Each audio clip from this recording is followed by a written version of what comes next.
Something's wrong with Chucky. Child's Play. So the way they approached this movie definitely was more in the vein of comedy at the same time as being suspenseful and terror, but not really going full-fledged in either direction, just kind of dabbling in both genres, to the point where, for instance, we saw Puppet Master's A Littlest, right? Yeah, that movie is ridiculous. With a big group of people, and laughed and went, oh, at certain moments of the movie.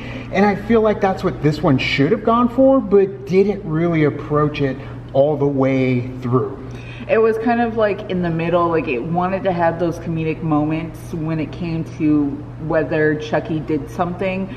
But then at the same time, they also wanted to be a little bit serious about it. I mean, I like the fact that Chucky was kind of this AI that can control these other like equipment, because that's scary.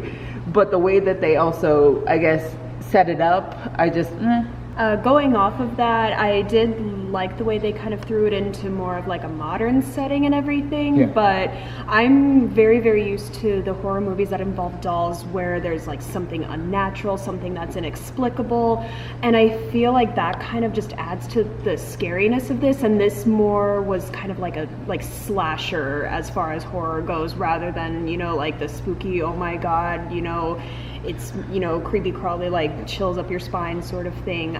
But that's not necessarily a bad thing. I just wasn't really expecting it. Movies don't create psychos. Movies make psychos more creative, and that definitely held true to this movie. A lot of homages to not just horror films of the 80s, but 80s films themselves. A couple moments in there where they just kind of shoehorned it in. But one thing that I did like about this movie, in kind of an homage to what came before it in the 80s with the Child's Play movies, was the setting. The actual setting looked lived in, it looked dirty, it looked grimy, and that's something that they nailed with the first Child's Play movies. They made it like this world that we don't normally see or live in, and they did a good job at kind of adding the creep factor that way. But at the same time, yes, it is kind of rushed, and just like, you just have to accept the fact that Chucky's there and he's going to do bad things, which actually he doesn't really, for the most part. You kind of enjoy Chucky. I like Chucky. I like Mark Hamill as Chucky, and I loved him, like, to the point where it felt different from Brad Dourif, who is a psycho, and he's going to do psycho things. That, like you said, it wasn't the case here. There wasn't anything supernatural. It just is, and you just have to accept that. If you go into this movie just accepting that, you might have a good time, although it, like I said before, it didn't go overboard, even though I felt like this movie could have benefited from going overboard. Now, when it comes to the characters, I feel like all the actors were exaggerated characters of themselves that you would never find in a real world, but that kind of added to the charm. Like, I like the fact that they were over the top, each one of them, from the grandma next door all the way down to Chucky himself. They are just exaggerations, and I don't know, I enjoyed that. That was fun. That's something you would find in Puppet Master's Littlest Reich, but you didn't get that over the top gag moments that would actually make it kind of worth it. Yeah, because I did want those moments where you're kind of like on the edge of your seat. You're like, okay, how is he gonna kill these people this time? I feel like at some point it was kind of predictable a little bit. I was kind of bored, like towards the beginning and then the middle, and I didn't really get popping until towards the end of the movie.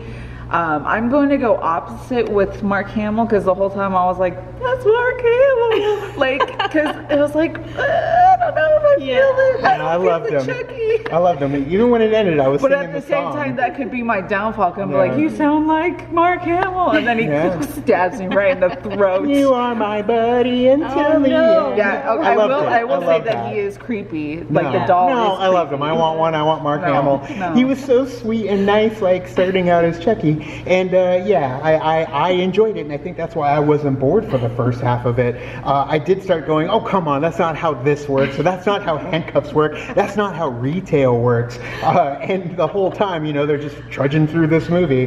But yeah, at Aubrey Plaza, I wasn't 100% buying her character because of the way she spoke to Andy was like, no, dude, you're more like a sister. Yeah. But then the quips, the Aubrey Plaza quips started showing up, and I was like, yeah, I'm okay with it. Like, I just kind of let it go and was okay with everyone in the movie. So I enjoyed it. So I would give it a 3.5 out of 5 because of the things that I'm talking about that I enjoyed. It did bump that score up. Other than that, it is kind of bland and plain, so that knocks it down a little bit more. I mean, to be honest, I never really was into the Chucky movies, even the original ones either, like the Child's Play movies. So for this one though too, I was kind of like, okay, cool. So 2.5 for me out of 5. I'm gonna go right in the middle, probably say 3 out of 5. Sure. Just, you know, I was expecting to be a little bit more, you know, not necessarily scared, but I wasn't as stressed out as I normally am with these types of movies. Usually I am getting that, like, on the edge of your seat, like, oh my gosh, what's gonna happen, gonna happen?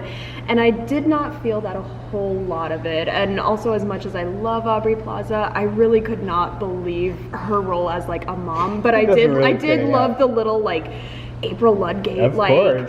like, you know, personality traits and quips that she threw sneak in there, They snuck it in there, and that made me happy. She named her son after Andy. Of course. Yeah. And so Baby Dwyer. and it's funny because of Toy Story, there are a lot of Toy Story resemblance just in terms of the coming to life when certain, you know, people are around. Technically, Andy was like his buddy, so he'd come to life when Andy's around and go back to sleep when the adults are around. So I did love that because it's Toy Story weekend as well, which we will have a review for coming up in the next 24 hours. But either way, what did you guys think of it? Let us know in the comments below if you saw it. If you didn't see it, I mean, definitely check it out eventually. Don't hold those other Child's Play movies up to it because they're in a whole different class. Some would say higher class of horror. I will say that I did like this one a little bit more than the Seed of Chucky. Oh, well, okay, we're talking about Seed of Chucky, but Cult of Chucky, Bride of Chucky are badass. So either way, thank you guys. You can like and subscribe. And do the thing on our Facebook, Twitter, Tumblr, Instagram. Start All the social networking. Gin joints, you know where they are. Kicking up the party, fuel the party, keep the party going on our Patreon. Get us where we need to go. Thank you so much, and as always, now it's time to say goodbye. Party is over. Bye. I'll be yours till the day that I die.